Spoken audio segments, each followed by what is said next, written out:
Pat Walter, Brian Murphy here in Chapel Hill after a 17-16 overtime loss for the Tar Heels versus, number 16 ranked Virginia. So progress in that regard for the second straight week, right, Brian? UNC has lived up to the billing as far as what they've been telling us on the podium ever since that rough loss to Clemson. They are improving. They are not winning. What's kind of your takeaway from this one?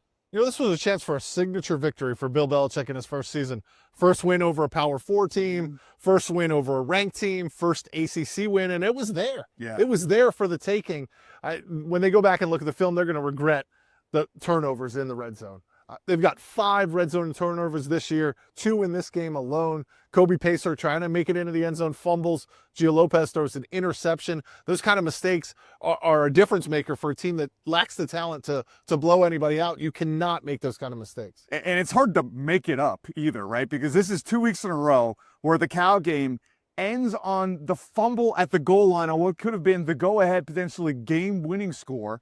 Then you come to this week, and they open the game with the drive into the red zone. It's their second possession. It's Kobe Pacer. I thought it was a touchdown potentially when they were reviewing it, but then they review it, they find out that it was a fumble out the back of the end zone, which is one of the harshest rules in all of football. You're going in to score, and then you not only get 0 points, the other team gets the ball.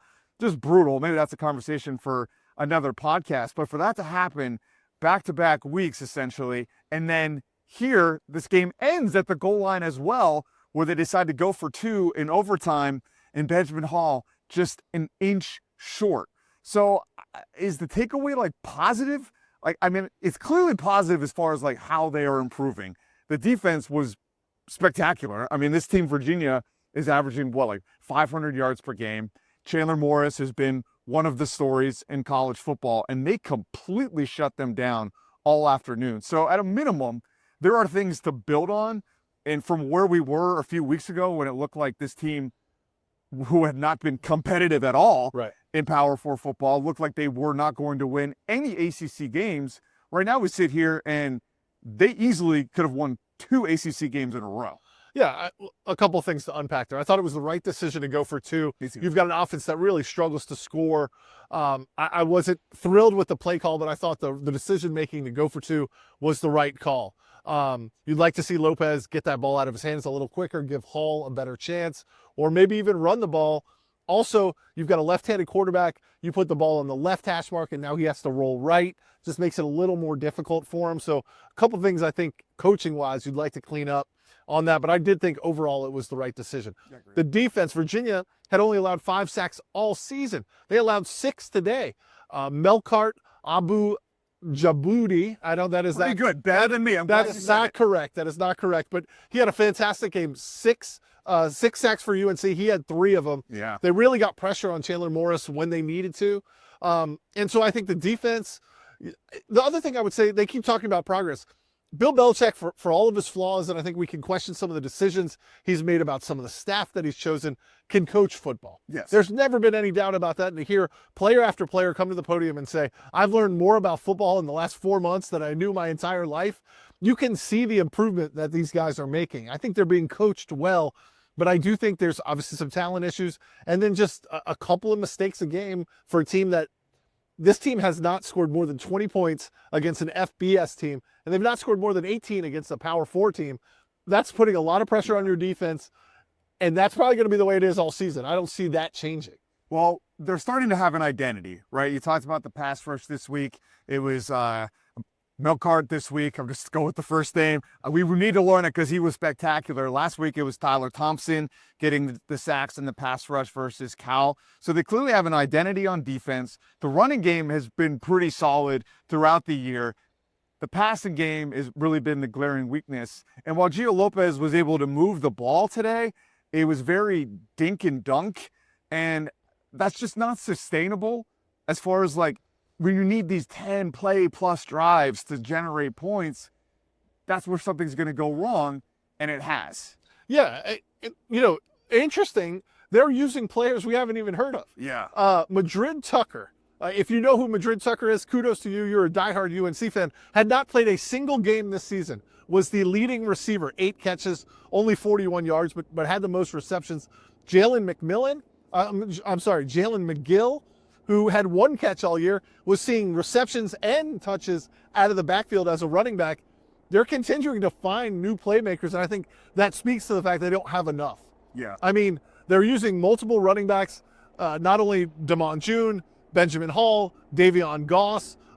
McGill got some carries today. They're still experimenting at wide receiver, finding a new guy in Madrid Tucker. So I think it's an indication that the offense knows they've got to find additional playmakers somewhere. Yeah, they're desperately seeking explosive plays. And that was one of the themes from the press conference earlier in the week. The press conference after the game, you're not going to really get much from Bill Belichick. I think that's been established. This was a vintage Bill Belichick. Asked about the 2-point conversion. We're trying to win the game.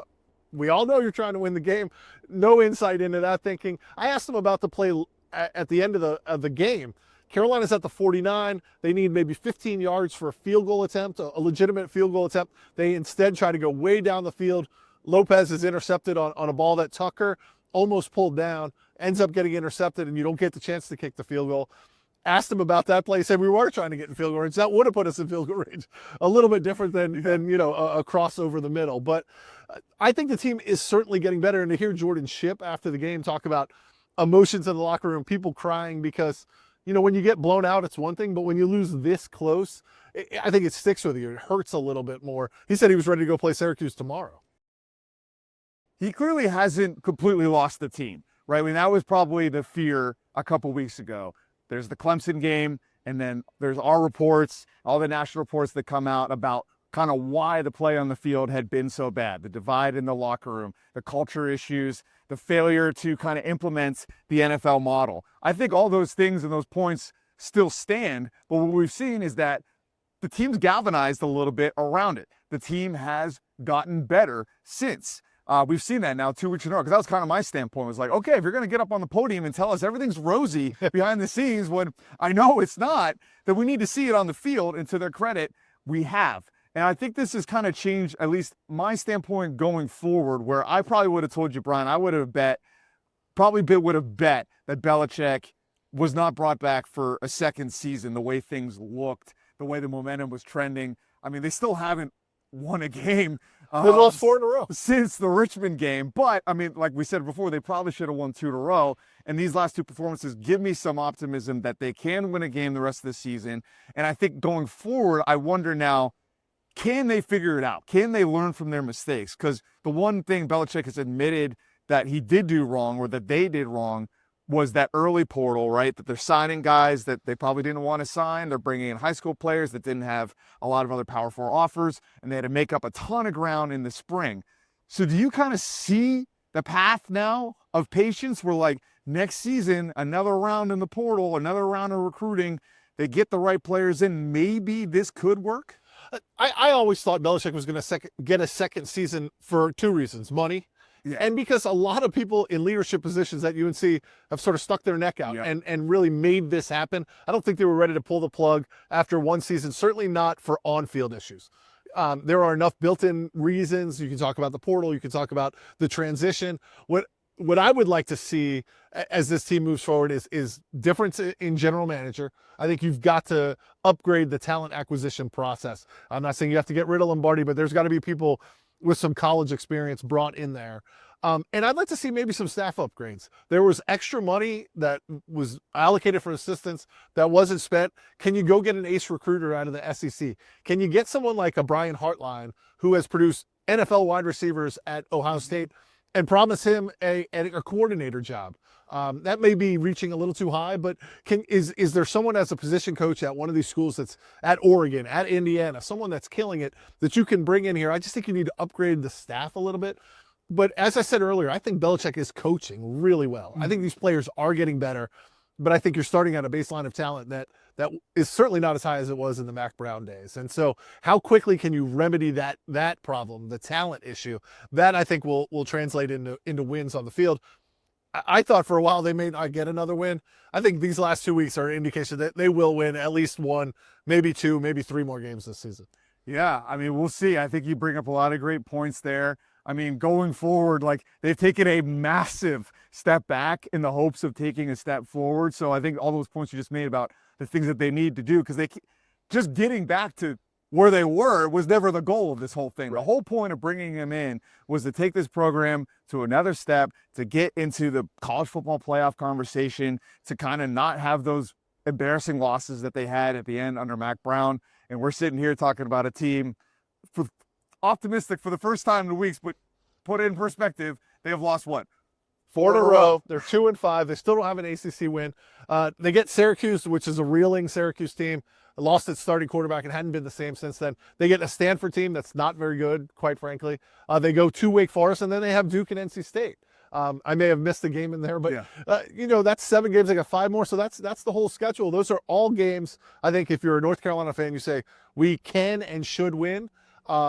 If you're a Duke fan or an NC State fan, you probably are chalking up Carolina as a win yourself. So those are kind of 50-50 games. Can you win? You win 4 of them, you get to go to a bowl game. I think that is the baseline. That's the goal for this team, given what's happened the last 2 weeks. Can you find a way for 4 wins, get to a bowl game, and I think salvage some of Bill Belichick's first season? Well, Jordan Shipp said he wished he could go out and play right now. They do play on Friday, Halloween, at Syracuse, correct? We'll see if these goal line issues, all these turnovers finally stop haunting them. For Brian Murphy, I'm Pal Welter. This has been our rapid reaction here of a 17-16 overtime loss to Virginia, also on the Triangle Into podcast.